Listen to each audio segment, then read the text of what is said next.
My name is Ashley, and at 32, I've spent the last decade building my career as a manager at Preston and Associates.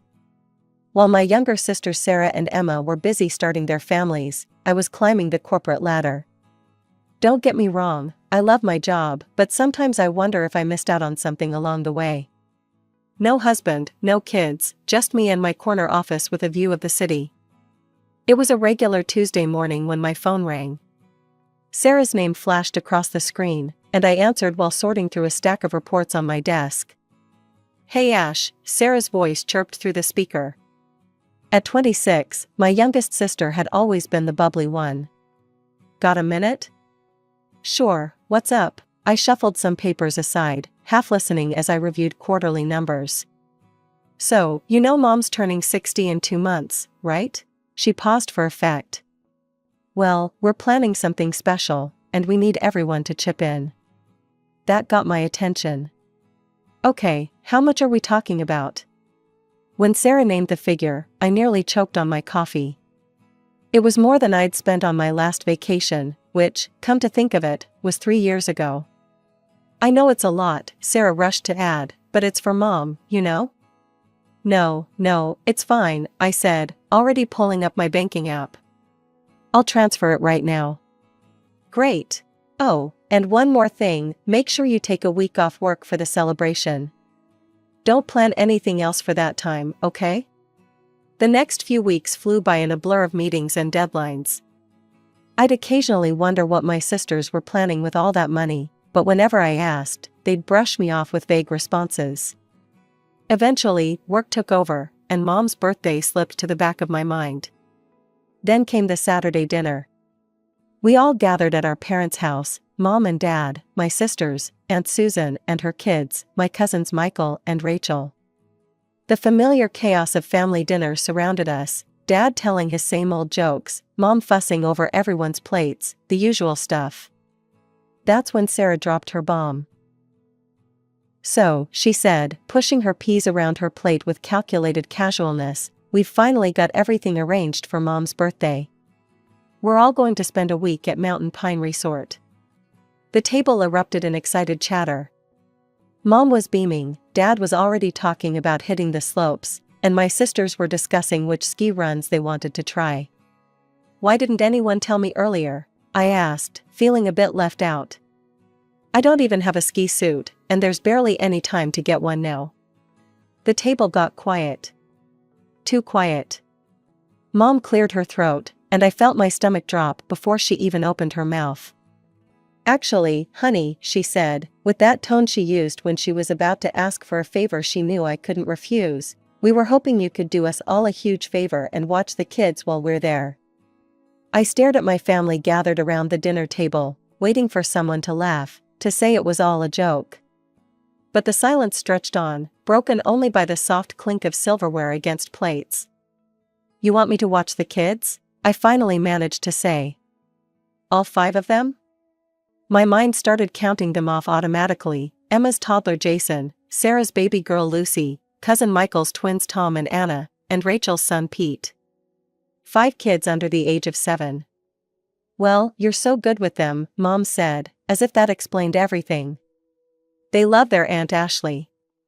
I looked around the table again, still hoping to see a hint of humor in someone's eyes. There was none. Just expectant faces waiting for my usual yes. "But, that's not fair," I heard myself say, my voice sounding strange to my own ears. "I want to celebrate with everyone too. It's Mom's birthday." Emma, my 28-year-old sister, put down her fork with a sigh. "Come on, Ashley.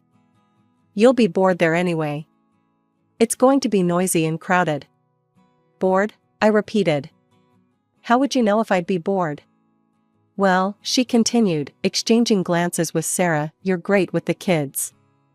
They adore you. And let's be honest, it's not like you need a break from family life." I felt my chest tighten. "What's that supposed to mean?" Sarah jumped in, her voice carrying that condescending tone she'd perfected over the years. "She just means that you don't have children or a husband to get away from. The rest of us, we need this break. You understand, right?" The green beans on my plate blurred as I blinked back tears. I wouldn't give them the satisfaction of seeing me cry.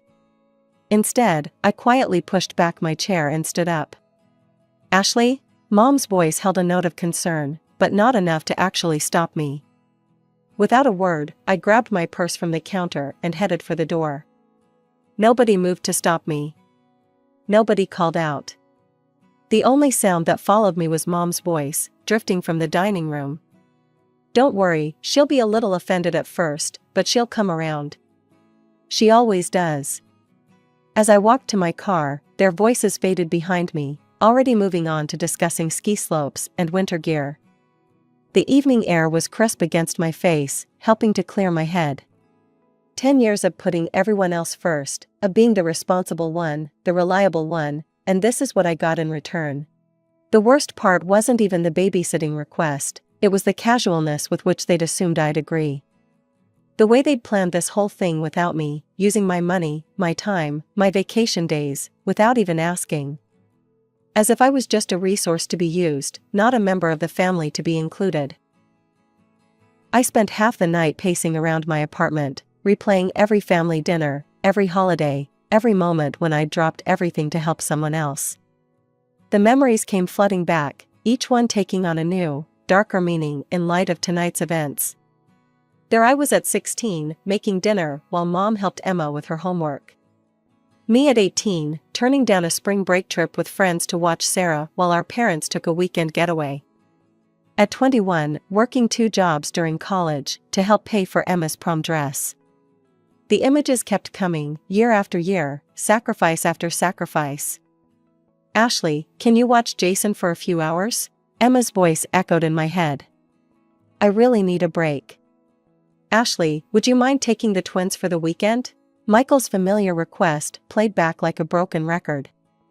"Rachel's overwhelmed with Pete, and you're so good with kids." I'd always said yes. Always. Even when I had important meetings the next day, even when I was exhausted from my own work week. I'd taken pride in being the reliable one, the responsible sister, the perfect daughter. I collapsed onto my couch, the leather cool against my skin.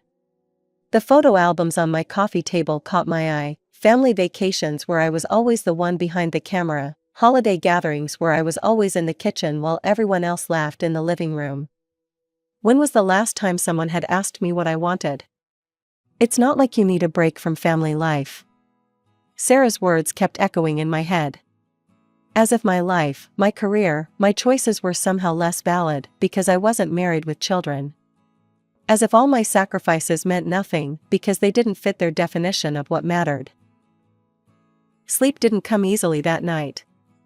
I tossed and turned, remembering how I'd worked through college on a scholarship, determined not to burden my parents financially. How I'd started my career immediately after graduation, helping to put both my sisters through school. All those late nights at the office, climbing the corporate ladder, sending chunks of my salary home to help with family expenses. By morning, I'd made up my mind. I wasn't a confrontational person, never had been. There had to be a way to resolve this peacefully, to make them understand without causing a family rift. So I did what I'd always done when there was a problem, I tried to fix it. I waited until a reasonable hour on Sunday morning before picking up my phone. Mom answered on the 3rd ring. "Hi, Mom," I said, keeping my voice steady. "I've been thinking about the resort trip. Actually, I have a solution. I'll pay for a professional babysitter for all 5 kids. That way, everyone can enjoy the celebration together." The silence on the other end of the line stretched for a moment too long. "That won't work, Ashley," Mom finally said, her voice tight. "We can't trust some stranger with the children. They're used to you." "Mom, I want to be part of the celebration too," I tried to explain. "I want to be there for your birthday. I could find a really good babysitter, someone with excellent references." "You know you're not exactly a social butterfly," she cut me off, her voice sharp. "You'd probably be uncomfortable with all the noise and activity anyway. The children will keep you busy, and you enjoy spending time with them. It's perfect for everyone." The click of the call ending echoed in my ear before I could respond. I sat there, phone still pressed to my ear, as my mother's words sank in. She hadn't even bothered to say goodbye. I was still staring at my phone, processing my mother's abrupt hang-up, when it buzzed again. Sarah's name flashed across the screen. "How dare you," she hissed, before I could even say hello. "Mom just told me about your little suggestion about hiring a babysitter. Are you trying to ruin everything?" I sat up straighter, my sister's hostile tone catching me off guard. "Ruin everything? I'm trying to find a solution that works for everyone." "We already have a solution." Sarah's voice rose. "Everything's planned, Ashley. Everything. And now you're being completely selfish, trying to change all our arrangements at the last minute." The accusation hit me like a slap. "I'm being selfish?" "Yes, you are. We've been planning this for weeks. Everyone's excited. The resort is booked, the activities are scheduled, and now you want to throw a wrench in everything because you can't just do this one thing for the family?" My hand started shaking.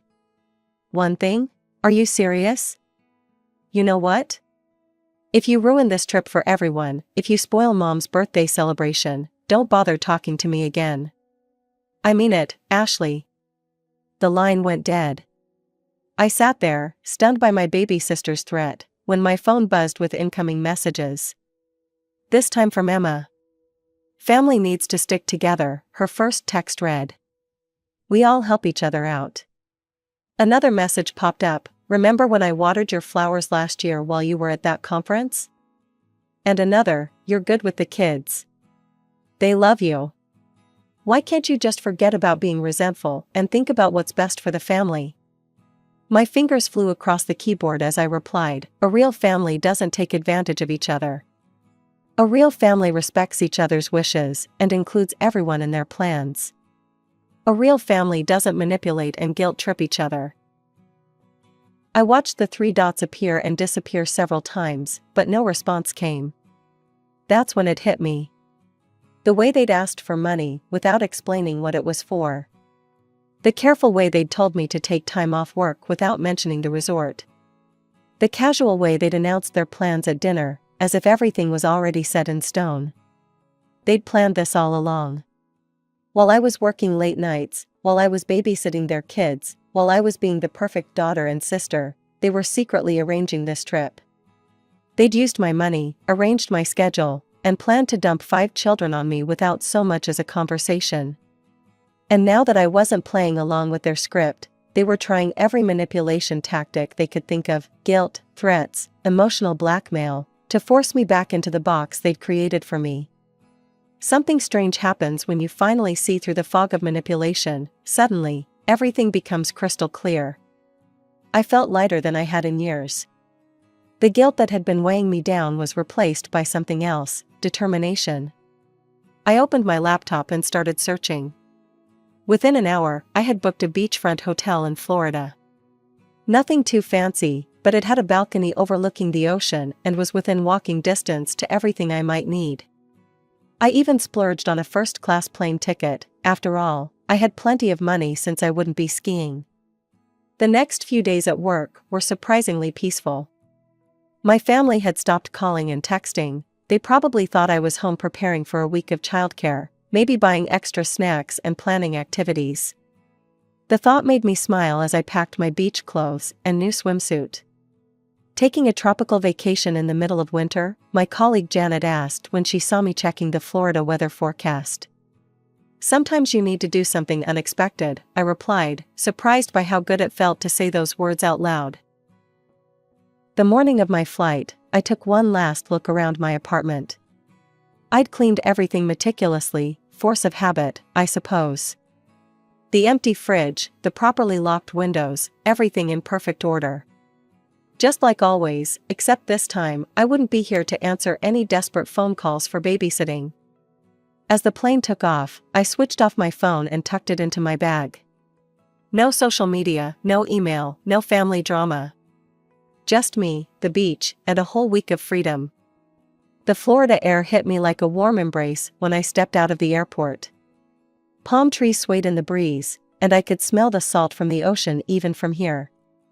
My hotel room was even better than the pictures. The balcony offered a perfect view of the endless blue horizon, and I could hear the waves crashing against the shore.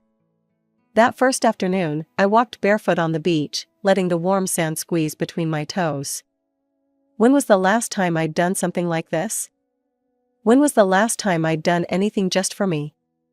I swam in the hotel pool, read a book without interruption, and had dinner at a quiet beachside restaurant where no one needed me to cut their food or clean up their spills. I watched the sunset from my balcony, sipping a glass of wine, without a single thought about bedtime routines or morning schedules. My last morning in Florida, I savored my final moments of peace. I knew I'd have to turn my phone back on eventually, face whatever chaos I'd left behind. But I hadn't expected quite what I found. When my phone finally powered up, it started buzzing nonstop. Messages, voicemails, missed calls, hundreds of them. The timestamps showed they started exactly a week ago, early in the morning. My hands trembled slightly as I began scrolling through them.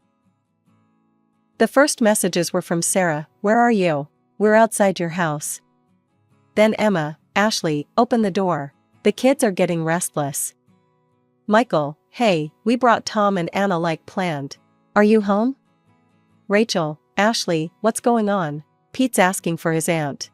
As I read through the messages, I could picture the scene perfectly, my sisters and cousins, standing outside my empty house with 5 confused children, their suitcases packed for the resort, their carefully laid plans crumbling around them. The tone of the messages changed quickly from confusion to panic. "Ashley, this isn't funny. Where are you? Pick up your phone. What are we supposed to do with the kids? You can't just disappear like this." Then came the anger. Sarah's messages turned nasty. "You selfish witch. How could you do this to us? Emma wasn't much better. I can't believe you're this immature. Mom's birthday is ruined because of you." My Aunt Susan's messages made me wince. I'd never seen her use that kind of language before. "You ungrateful little. You've ruined everything. These children were counting on you." Mom's messages started later in the day. "I'm so disappointed in you, Ashley. I never thought you'd be this selfish. After everything we've done for you." Dad, who rarely texted, had sent just one message: "Your mother is crying. I hope you're happy with yourself." The voicemails were worse. I could hear the anger, the disappointment, the accusations in their voices. Messages from extended family members I hadn't talked to in months suddenly appeared, all of them condemning my behavior. "You've always been so reliable. How could you do this to your own family? Those poor children. You've ruined everything." I sat there in my peaceful hotel room, reading message after message, learning exactly what my family thought of me when I finally stopped being their convenient solution. The words they used, the names they called me, the assumptions they made about my character, it was like meeting a whole new family, one that had been hiding behind fake smiles and casual requests for favors. Without responding to any of them, I packed my bags and headed to the airport. It was time to go home, but I wasn't the same Ashley who had left a week ago. That Ashley might have apologized, might have felt guilty, might have tried to make it up to everyone. But that Ashley was gone. I had just finished unpacking my beach clothes when I heard the aggressive pounding on my front door. Before I could even reach it, I heard a key turning in the lock, the emergency key I'd given my mother years ago, just in case. They burst in like an angry storm, Mom leading the charge, Emma and Sarah flanking her sides, all of them red-faced and wild-eyed. The peaceful feeling I'd cultivated in Florida evaporated instantly. "Do you have any idea what you've done?" Sarah screamed, stepping forward. "You ruined everything. Everything." I stood my ground, watching them unleash their fury in my living room. The same living room where I'd babysat their children countless times, where I'd cancelled my own plans to accommodate their emergencies, where I'd always been the reliable one. "Mike and John refused to stay with the kids," Emma spat out, referring to their husbands. "They both suddenly had important business to take care of. So Sarah had to stay home with all 5 children while we went to the resort. She missed Mom's birthday because of you. The whole trip was ruined," Mom added, her voice rising. Nobody could enjoy themselves. All we did was talk about how you betrayed us, how you let everyone down. Your father couldn't even ski properly, he was so upset." They continued their tirade, talking over each other, each one trying to outdo the others in expressing their disappointment and anger. The more they talked, the more absurd it all seemed, until something inside me broke, but not in the way they expected. I started laughing. The sound of my laughter cut through their accusations like a knife. They stopped mid-sentence, staring at me as if I'd lost my mind. "What's so funny?" Mom demanded, her face flushing darker. What could possibly be funny about this situation? I wiped tears of laughter from my eyes. "Don't you see how ridiculous this is? Do you really not understand how absurd you all sound right now?" "Absurd?" Emma sputtered. "What's absurd about?" "You secretly planned this entire trip," I interrupted, my laughter fading but my voice steady. "You decided, without asking me, that I would watch your children. You took my money, told me to take time off work, and then just assumed I would fall in line with your plans. And now that everything fell apart because of your assumptions, you're here calling me the villain?" "But you've always helped before," Mom said, her voice smaller now, confused. "You've never said no." "And that's exactly the problem," I cut in. "Because I always helped, you started taking advantage of me. You stopped seeing me as a daughter or a sister and started seeing me as free childcare. You stopped considering my feelings, my plans, my life." "That's not true," Sarah protested, but her voice lacked conviction.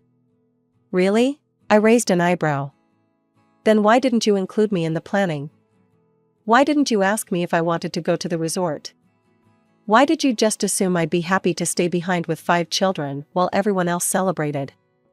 I watched their faces, hoping to see some recognition, some understanding of how they'd treated me. Instead, I saw their expressions harden.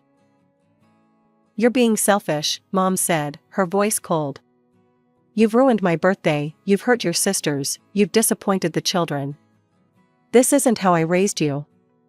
I felt the last thread of hope snap. "No, Mom. You're the ones being selfish. This whole situation is your fault, not mine." Mom drew herself up to her full height, her face like stone. "If that's how you feel, then perhaps I don't have a daughter named Ashley anymore." "If that's what you want, Mom," I said quietly, "then so be it."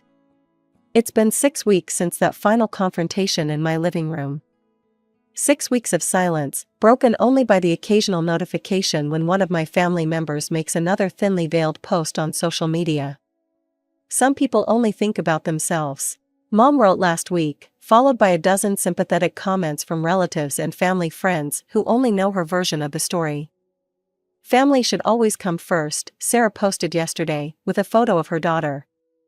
"So blessed to have people in my life who understand what that really means." Emma's latest was a long paragraph about toxic people who destroy family bonds with their selfishness. She didn't tag me, of course, but everyone knew who she was talking about. A few months ago, these posts would have devastated me. I would have spent hours crafting responses in my head, losing sleep over their words, wondering if maybe they were right. But now?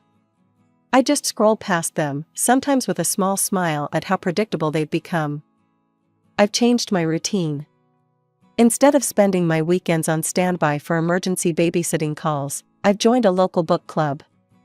The first meeting felt strange, sitting in a coffee shop on a Saturday morning, knowing my phone wouldn't ring with a desperate plea from one of my sisters. Last week, I booked another vacation, a trip to Europe in the spring. I didn't have to check with anyone's schedule or make sure it wouldn't conflict with someone else's needs. I just saw a good deal and took it. Sometimes, in quiet moments, I think about my nieces and nephews. I miss them, but not the way they were used as weapons against me. I hope that someday, when they're older, they'll understand. Maybe they'll even recognize the same patterns in their own lives and choose differently. I still have the emergency key Mom used that last day. I should probably mail it back, but something stops me each time I think about it. Maybe part of me hopes that one day, they'll understand.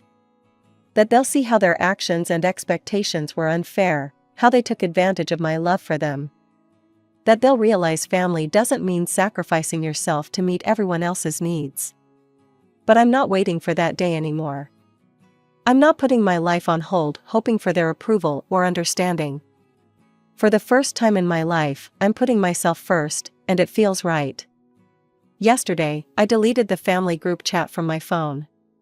I didn't make an announcement about it or try to explain myself. I just quietly removed myself from one more obligation, one more source of stress. Some might call this selfishness.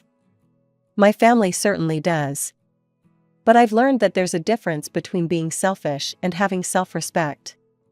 Sometimes, the healthiest thing you can do is step away from people who can't see your worth beyond what you can do for them.